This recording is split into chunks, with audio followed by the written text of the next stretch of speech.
did exactly what I wanted. I didn't want to fly everywhere. I wanted to see what was going on in Africa. We went to Kenya and Tanzania, and we really got to know the people. So the one group, the Maasai tribe, it lives throughout Kenya and Tanzania, and I don't know how much further they live. But in the two countries I went to, they were all over the place. And they are nomads. They wander along. They're allowed in every national park. There's no restriction to them. And they just wander with their cattle. And they have little tiny farms, or little areas that they have their own little tribes. And so to see them walking along the roads, busy roads, they just walk down and they have like a sandal on and these bright red outfits. So we asked, why do they have bright red on it? And it's to keep the lions and things away. So a bright color keeps them away, and they just carry a stick with them. And they move their cattle or goats from one area to the next to find water. And the cattle just follow them along. And the men are responsible for the children. The women build the little huts and the food. They can have 10 or more wives because there's so many different jobs that they do. And so most of our guides were from the Maasai people. And so we'd always ask, well, how many wives do you have? And they all said one was enough. So, and it's fun to see what they do. So our first guide, he used to be an electrician and then became a guide. And he was on his last year before retirement. So that was really exciting. So he was very knowledgeable. And that was Kenya. And the Pullman company, he worked for them, and he actually had a retirement. And when we went to Tanzania, the company was called Ranger, and this was a young man who had a 2-year-old at home, and he was also Maasai, and he was very knowledgeable, and he said it was very hard to get a job. There were so many people that wanted to be a guide, so we asked him how he became a guide, and he said, I learned that if you learn many languages, you get picked easier. So he was fluent in French. So they all have their own tribal language. They all are Swahili. They are fluent in Swahili. And then they know English, and he knew French, and he said a little German. So that's pretty good. And the first day he didn't talk very much, and he told us later on it was because he was thinking in French and he had to switch to, understand what we were saying. So that was really fun to learn from someone so fluent. And I learned 2 words while I was over there in Swahili. Jumbo. Jumbo. Jumbo. Jumbo. And asante sana. Which means thank you. What is Hello jumbo? and thank you will get you a lot of places. Asante is thank you. Asante sana means thank you very much. Very much. Yeah. Thank you. So here are my Swahili words. Jambo is hello. When you walk anywhere, everyone's jambo, jambo. So that's really good. Think about the movie Lion King. Lion King. What do you remember? Simba? Do you remember? Simba. That's a Swahili name. What does Simba mean? No, not you. Go ahead, Tracy. Lion. So that's why they called him Simba in the movie, because it meant lion. So you knew that Swahili word right there. How about puma? That means warthog. Warthog. So what else does puma mean? Stupid. What? So if you call someone puma, you're calling them stupid. So a warthog, this is what's really funny. A warthog is, when he gets scared, the lion's coming after him, he runs like heck for 60 seconds. And then he forgets why he's running and just stops. Completely stops, like, oh, wonder why I was doing that. And he starts eating again. So we would count when we'd see one running. 1, 2, 3, 4, 8. He would just stop, look around. So so stupid fits their personality just perfect, you know. The bead shop where I got my necklace, it's a special shop for women and to try to get women ahead. They brought them in, they found these women can all work, make some money for their families, and also help women that were abused. So the bead shop, you know, we all went crazy because it was a good thing for women. So, and I think Ann's husband, Jeff, got up and danced when he was there because they had a song that they did. And of course I got up and danced with them, you know, when they had like a exiting. Can you show us this dance? Oh, it's just, you just take one step and take another step. It's that easy. The word gazelle means beautiful lady. Aww. So you say, oh, a gazelle would just walk by. You're talking about a beautiful lady. Poly means just slow down. Take it easy. Poly. Like Akuta Matata, you know, just, right? We want to watch Lion King again because Akuta Matata, you know. So when they, like, my sister-in-law was like, what's next? What are we doing? And the guy just would say, Akuta Matata, Poly. Take it easy, relax, have a good day, slow down, enjoy your day, Poly. And caribou means you're welcome. So when you say thank you, they would say caribou. And we were like, caribou like the animal? Like it's not, it's caribou. Oh, so you'll see one of the things, I just wrote down interesting things I saw. One other word, Rafiki, you know, in the movie Lion King, that means friends. So that was a cool word too. Zebras, here's something that I never heard of. When they're standing out in the open, they face different directions. One faces this way, one faces this way. It's so they can watch for lions. So that was really, and they walk, when they go in one direction, they walk in a line. And that way, if there's a lion or something that comes after them, they'll go for the smaller ones and they can evaluate that. And they eat day and night.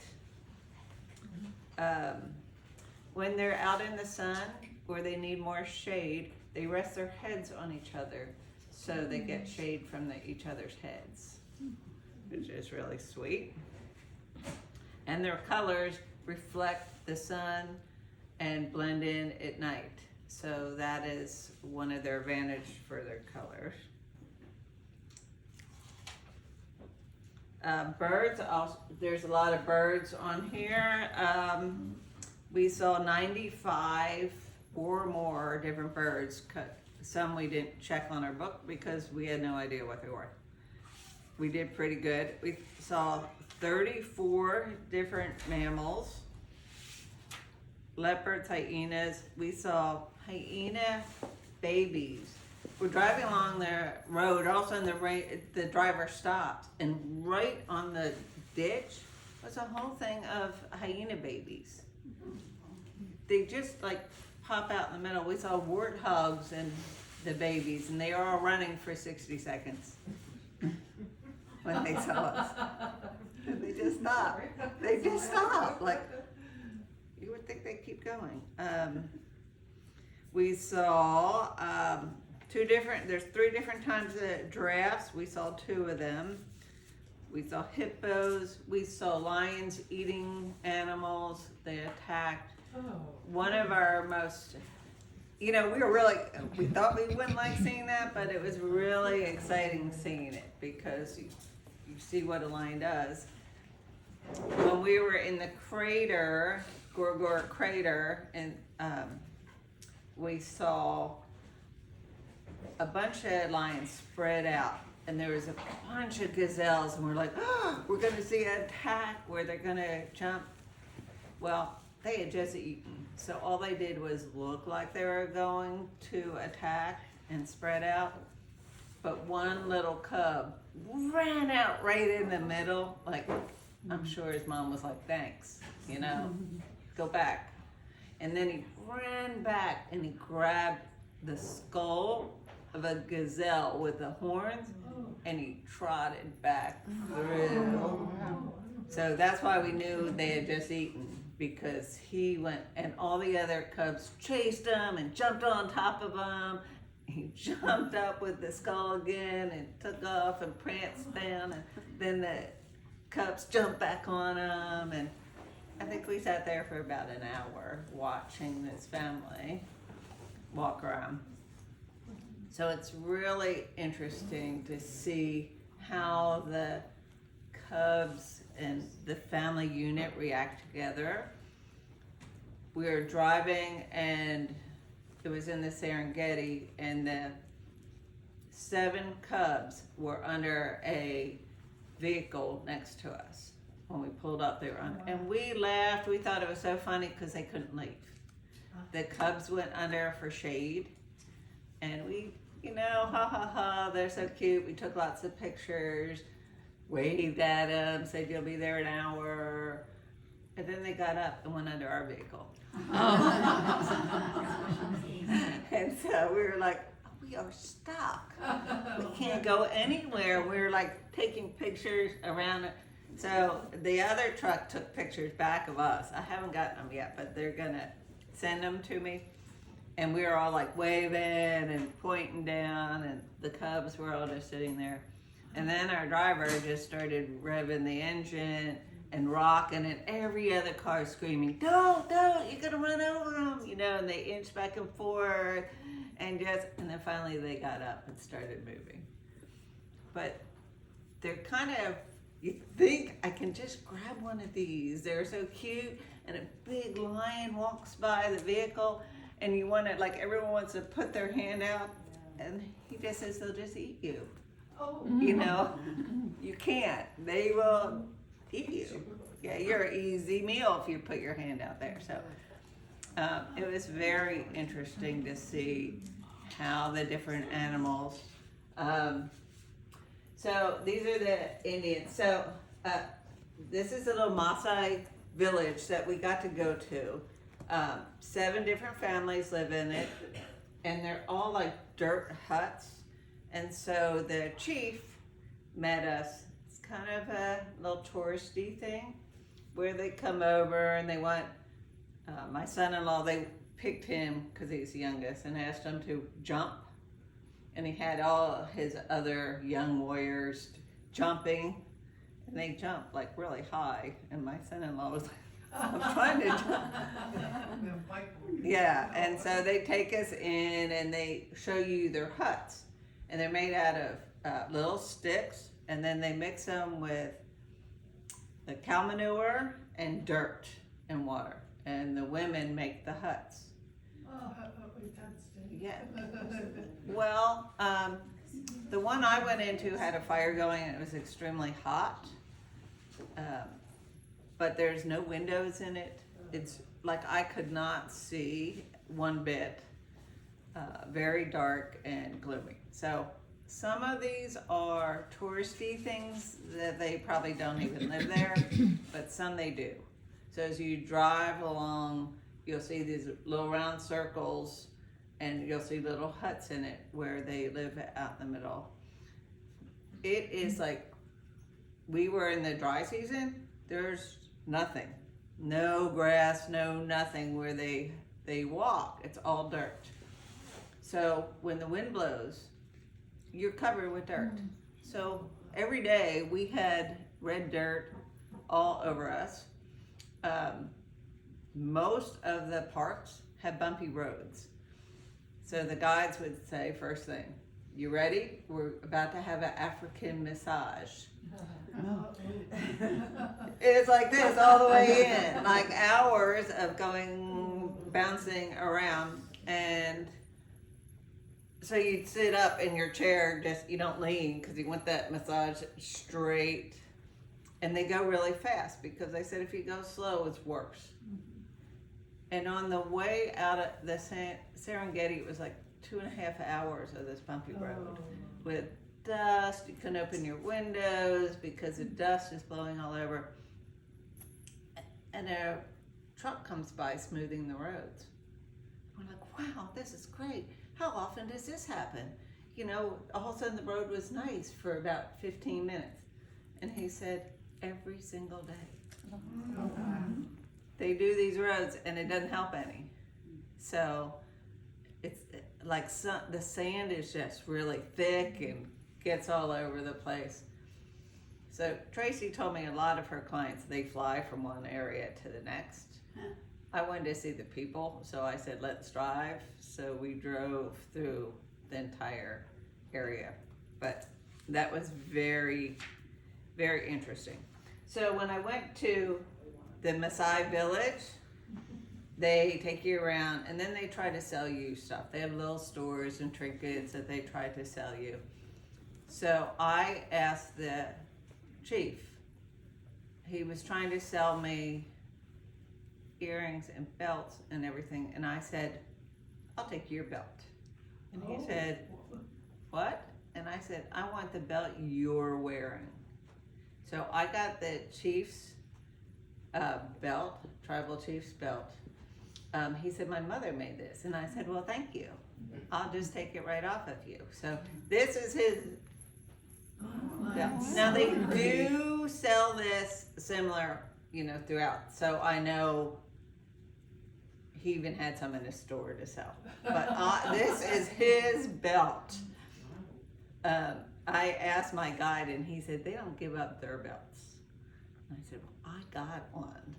And so this is what was unique about it, because he was wearing it. And in my pictures, he's wearing it too. So that was really exciting. It does have a little odor to it.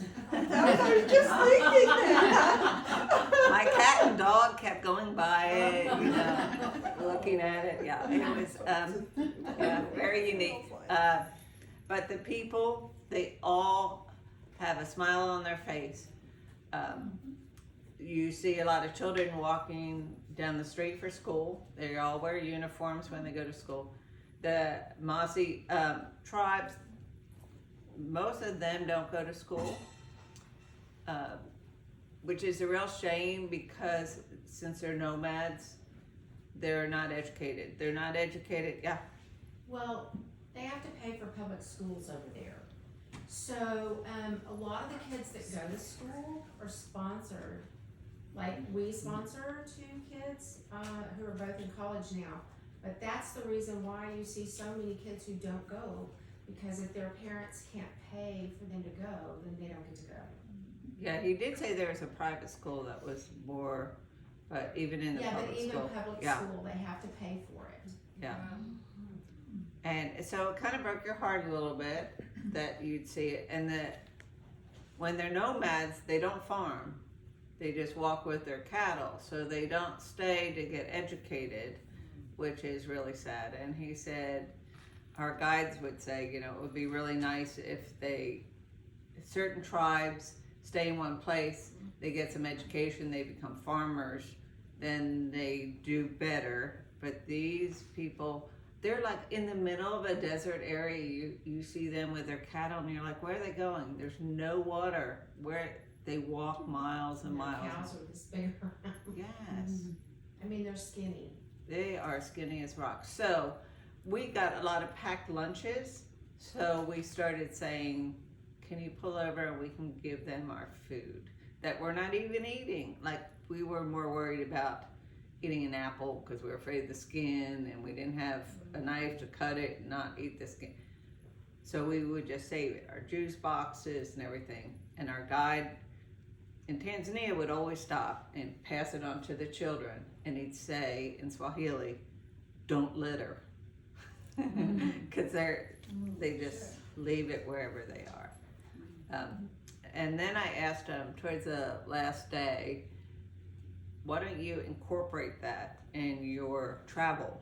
Because people have big hearts and they probably would like that on the food they don't eat. And he said, we go through your boxes at the end of the day and save all the food, and we do give it to them. So the guides all have very big hearts. After bouncing in these vehicles for a long time, they break down. So they're all good mechanics.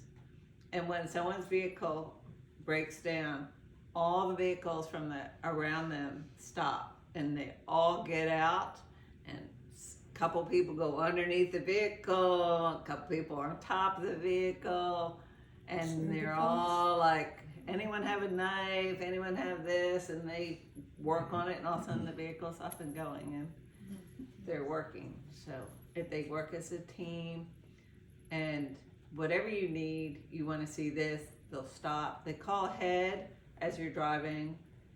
We want to see a leopard, and they tell them where the leopards are that they've passed. My husband wanted to see a snake, and we saw a python up in a tree. So that was, it looked like one big knot, looked like part of the tree. I don't know who would find those. Baboons, they were around a lot.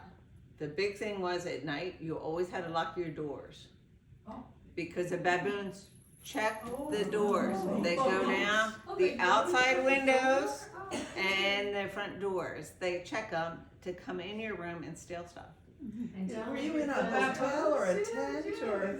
Well, we Don't were leave your in, clothes out, because they'll steal your clothes. Like Yes. if you put something out to dry, you can't put it out there, because they'll steal it. right. I hung a lot out. Boom doing it? Oh yes, and or a monkey if they're in the area. Oh my God. I put like socks out and underwear and stuff to dry one night, and I went to the front desk. I said, how bad are the baboons here? Because I left stuff out and I need my socks to dry before tomorrow. And he said, they're good today. Today. We stayed in Serena hotels. Okay. So they were like individual rooms most of the time. A couple times they were more in a hotel situation. But like we saw baboons at one place jump from one roof to the next at dusk. You go up and have dinner, and they'd all pop out all over the place to check your rooms. Two places we were at Somebody had, who was gone, they would come. oh yeah, shake into They your might door. follow me. Yes. Difficult thieves. They said they love cell phones too. They see a cell phone. Yeah. They're shiny. They're shiny. Yeah. And then two places had armed guards that would walk you at night at dusk or early in the morning to your room and back. I'm like, why? You know, we've been doing this, and they said you don't know what's coming through. And we saw a water buck sitting next to our room, just sitting there. We saw 5 zebras hanging out. He said occasionally an elephant will walk right by your room. So they keep them out to, if they need to just shoot in the air, they won't hurt the animals. The Maasai tribes, in their world, they never hurt a wild animal. So having guides, we knew that was their priority, is to help wild animals, is not to hurt them. So that was really nice, especially when they'd walk right in front of the vehicle. We were like, don't hit it. And then I thought, they don't hurt wild animals, so you don't have to worry about that. And it was just an amazing trip. if you ever want to do it, the only recommendation, I mean, I love seeing the people. We all decided we'd do it with more money next time and maybe fly from one spot to the next versus driving as far as we did. But we really got to know the area and we got to see more people that way. So we thought Kenya, they had a little more trash on the sides of the road. They said that was from politicians. If a politician put out trash cans, they clean it all up. But most of them said they're like politicians anywhere. They promise you things and then they don't deliver. So the streets were a little dirtier. Tanzania was a little cleaner. And so they must have had better politicians that actually gave them trash cans. But there was always a wild dog walking around. Some people said that dogs, they don't feed them, they feed themselves. And you'll see goats walking around, and we said, who owns them? And they said they know their way back to their place. So animals just wander around and they're okay with it. It's very unique. And when they have all these markets, everything's dirt sides of the road, there's no grass. So all the women are sweeping all the time to get the dirt out of everything. You see them. And they carry a lot of things on their head. Big 30, 40 pound containers on their head, which is amazing. Women are hardworking there. Did you eat anything unusual? Well, out of our group, 2 got sick. One said she was going to get sick before she started, so she got sick. One was my son-in-law who got sick from eating. I think if you're going to get sick, you're going to get sick. We all ate about the same, and 2 out of the 5 got sick. I ate more vegetarian. Anne said she ate more chicken when she was there. My husband got sick, but he ate the lamb, and that wasn't good. It wasn't good. Anything like unusual, like Well, you had not eaten before? In Nairobi, on our way home, we had like 6 hours to burn, and they booked us at a carnivorous restaurant, and it had ostrich and crocodile, and so I didn't want my sister-in-law to say she was hard to work with, that I didn't eat.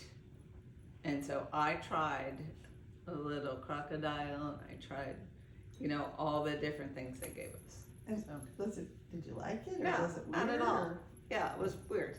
Okay. But on the actual trip, they fed you food that you recognized, and Oh yeah, so all the restaurants have a big buffet. I had an omelet every morning. They had a box lunch, which was usually pretty terrible. like a sandwich. Like a sandwich with maybe a tomato, a thin piece of tomato and a piece of cheese. That was their lunch. Okay. Or chicken that no one seemed to eat. So, but they had juice and a piece of cheese and fruit, if you wanted some. Dinner was a big buffet in most of the restaurants too. Buffets. So All right. I ate a lot of Indian food, curry and vegetables, and A lot of Okay. vegetables. a lot of vegetables, cooked vegetables. Okay. I didn't eat any salad there, anything raw. I ate everything cooked. Okay. And I didn't get sick at all. And I think I ate something every single meal. So it was fun. I thought I'd gain lots of weight. I didn't. We lost weight, but I think it's because they eat better. I mean, their food's not preserved, it's fresh, and they cook it for you for that meal. And we ate a lot, but we just didn't. They use a lot of goat milk. They use a lot of what I would consider non-dairy type milks. Coconut milk is huge, like in all their soups, they use coconut milk. And I'm lactose intolerant, I can be, so that was good for me, Yeah, they And served their a lot of soups soup. are delicious. Yeah. Unusual different types of soup that were really good. Mhm. That was always something you could do at dinner too. And in our restaurant, this chain, if you were with this one group and you had a group of 5, you sat at the same table if you were there